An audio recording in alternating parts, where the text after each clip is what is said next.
Hello guys, welcome to our YouTube channel, and today we are going to learn how to create University of Alberta account.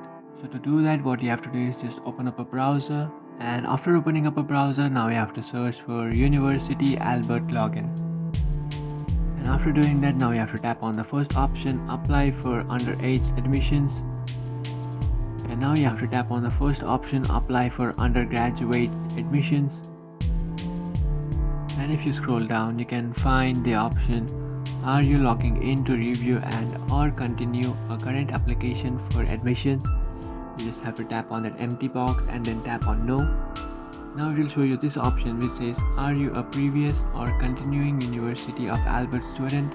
Just tap on yes and then tap on create a launchpad account. Now here you can create your account. Just register your account by entering email address, first name, last name and date of birth. And after entering the following details, just tap on continue. And after tapping on continue, now we'll receive a pin in your email account. You can see I have received my pin. Now what you can do is just copy this pin and head back to that website and just paste it over here. After pasting this pin, now you have to again enter your date of birth and then tap on login password.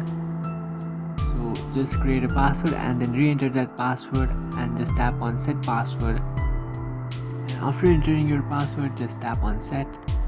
And after tapping on set, here you can see you have successfully created your University of Alberta account. So that's it guys, this is how to create your University of Alberta account. If you find this video helpful, don't forget to like and subscribe to our channel. If you have any doubts, feel free to comment below. Thanks for watching.